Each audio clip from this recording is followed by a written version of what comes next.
1 to 3% of people in our world are transgender. That's not a lot, and in the grand scheme of the United States, that's only 1 million people, but I'm one of the 1 million. So let's talk about it. Coming out is a universal yet also unique experience to the LGBTQ community. And it's often more than once that people have to come out. I mean, have you ever had like a piece of gossip that you just have to tell somebody right now, and if you don't tell somebody, you're gonna actually blow up? It's kind of like that, but instead of it being about the girl next door, it's about a very important part of my identity that everyone needs to know right now, otherwise I will self-destruct. But that's just me.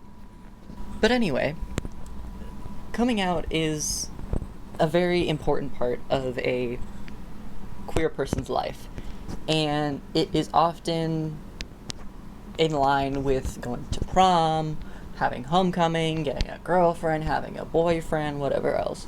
However, it is also a very taboo type of subject. I happen to be very lucky in my first coming out as trans was to my best friend, and it wasn't a necessarily traditional form of coming out, because I had already been gender fluid for at least a year, probably more than that at that point, and it was more so just me being, hey, I think I want my pronouns to be he, him, all the time, and then her going, sick, bro, and that's how that went. On the other hand, coming out to my family, much different.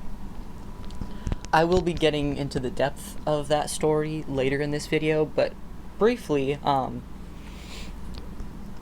I came out to my parents, but still knowing that I could come out to my parents, because more often than not, not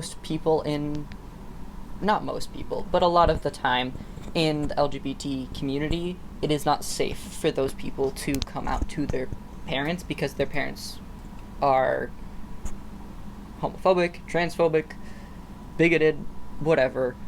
Point is, it's not safe for them to come out to their family. I was lucky. I knew I was safe to come out to my family and to my friends, and I lived in, close to the cities, so it's I'm gonna have a much more, progressive community to come out to.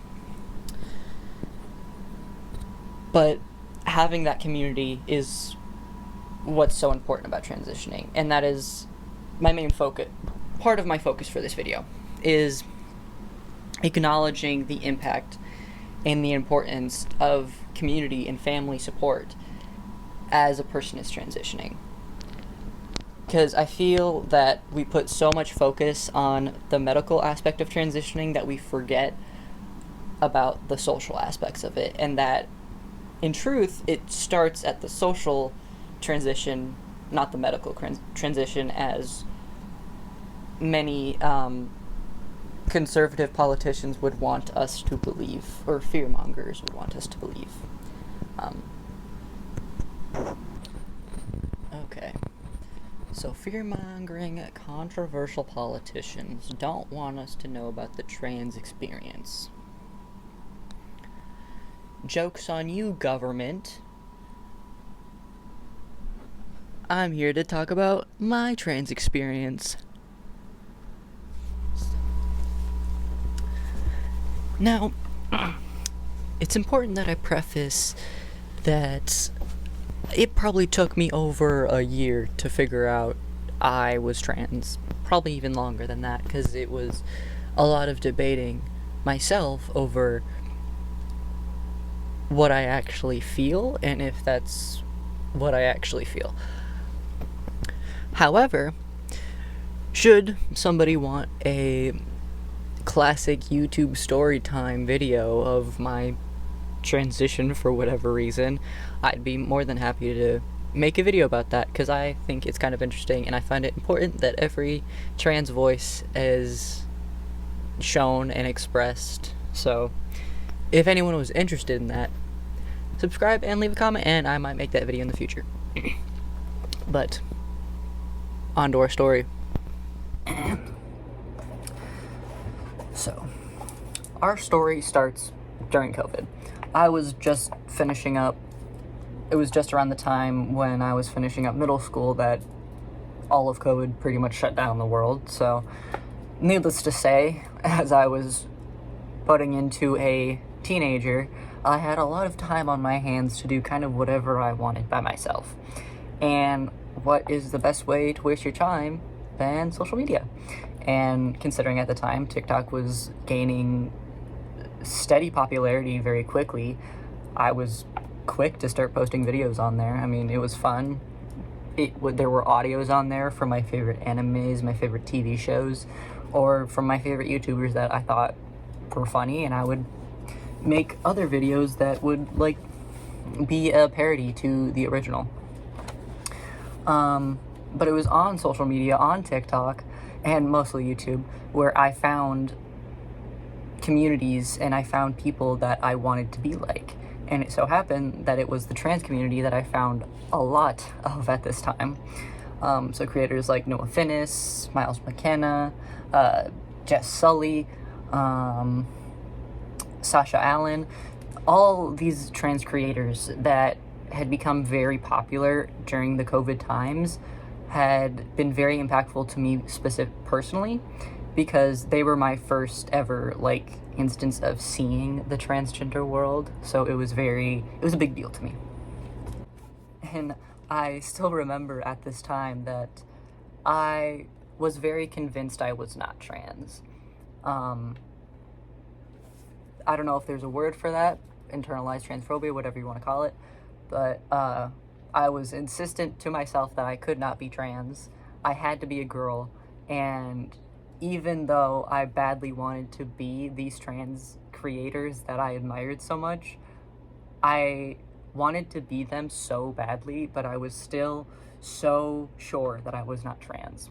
And that is a pretty consistent theme throughout queer people, but since I didn't want to fully commit to being a man at, 15 years old, I felt more comfortable saying I was gender fluid, and that's what I did. So for the first couple years of high school, I was gender fluid and I used all pronouns. Which, for Spanish, it can get very complicated, but that's besides the point. And even though I was gender fluid and it did feel right, it still felt wrong, because anyone who's gender non-conforming knows that whatever your appearance, whatever you're performing most as, whether that be feminine or masculine, is whatever you're going to be perceived as by other people. So since I looked still very feminine at the time, I was always referred to with she, her pronouns and never anything else, which is not what I wanted, and I was obviously very disappointed by this. Assuming you weren't living under a rock during 2020, there was a very brief trend of people like buzzing their hair, and as any other teenager would want to follow a trend, I wanted to do that too. So with my dad's help, I had shaved my head, and then I had also wanted to do it for the sake of it could maybe help the gender crisis I was having at that point in time. It didn't, but I did go to San Francisco with a shaved head, which was really fun. But it was actually in San Francisco where I had fully, I guess, realized and was able to actually like tangibly understand that I'm probably trans, and I feel more comfortable being perceived as a man rather than as non-binary or as a woman or something else. And it wasn't until probably a month after our trip to San Francisco that I had like officially come out to the rest of my family via a letter I wrote in Google Docs and then printed out, but that's besides the point.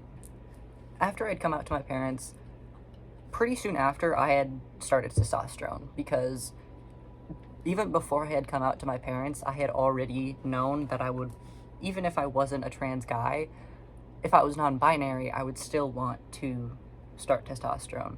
So testosterone and hormone therapy had been in my mind long before I'd even like fully felt trans, I guess you could say. So pretty soon after I started testosterone, and it admittedly, it was pretty easy for me, probably for a multitude of reasons, but I was able to start testosterone very, very quickly, very easily, and that is not like a consistent theme across transgender people. I'm actually a very rare case of being able to get hormones so quickly, and it's more often that trans people don't get the actual medical assistance that they would prefer or need at the end of the day. And for the sake that I was also a minor at the time of starting my transition, my parents' decision was also very vital in me getting those hormones, and so it was mostly up to my parents, but because they were able to understand that I knew what I was getting into, they, I guess, let it happen more or less, but also it was because I was very adamant that this is what I wanted. And that is where that part of the story ends. But that was pretty much the last, 4 to 5 years of my life in about 5 minutes. I had also graduated high school during this time period, but that's unimportant. Even after coming out, starting testosterone, getting a name change, I still wasn't the happiest person I could be. Because, I was still living in a town where anyone who knew me, either before transition or even after transition, they knew I was trans. And that's something they'll always know. So it wasn't necessarily uncommon for people to assume I was a girl when they first saw me, because also at the time, I still looked feminine. When I officially started college, I'd already been on testosterone for almost 2, going on 3 years. And I have become very comfortable and confident in my trans identity. I have friends and family that support me unconditionally, and in literally just my first few days on campus, multiple people had said they assumed I was a cis man at first, which any person knows is the best compliment you can get as a trans person. Anyone who's trans knows about the euphoria that you can feel when somebody genders you correctly. It's kind of like how men will never truly understand what having a baby is like. Cis people will never really understand what being affirmed in your gender will feel like. And being recognized for the way you present yourself it's an amazing feeling. Sure, after a while, the high might lose its luster, because you'll get used to being called the correct pronouns after a while. But there will always be just a slight spike of serotonin when you're gendered correctly. Or at least for me, that's how it goes. And it was just that social transition that made it so impactful for me as I was transitioning, of people calling me by the name I wanted, people using the pronouns I wanted, people acknowledging me as a teenage boy and not as a teenage girl, was so important to me as I was transitioning that I genuinely don't know if I would feel as confident as I do as a boy without the assistance of social transitioning. And while I am a prime example of social transitioning at its finest, I also wanted medical transitioning, but there's also trans people that don't want any medical transitioning. That's an important fact I would like to differentiate for anyone and everyone who knows anything about transgender. Medical transitioning and social transitioning are 2 very different things. Social transitioning is just somebody changing their name, changing their pronouns, maybe changing how they look, changing their hair, their clothes, whatever. But they're not necessarily starting hormone therapy. Medical transitioning, though, would eventually assume hormone therapy if the person decides to do that. However, not everybody wants to start hormone therapy. I even knew a guy in high school that was trans that he didn't want to start testosterone. He didn't want to be on testosterone. And that was perfectly fine. He was still a trans guy just as much as I was. And while I might be a prime example, there's a plethora amount of research that shows us that having a support system, even just one person, is so important as somebody transitions.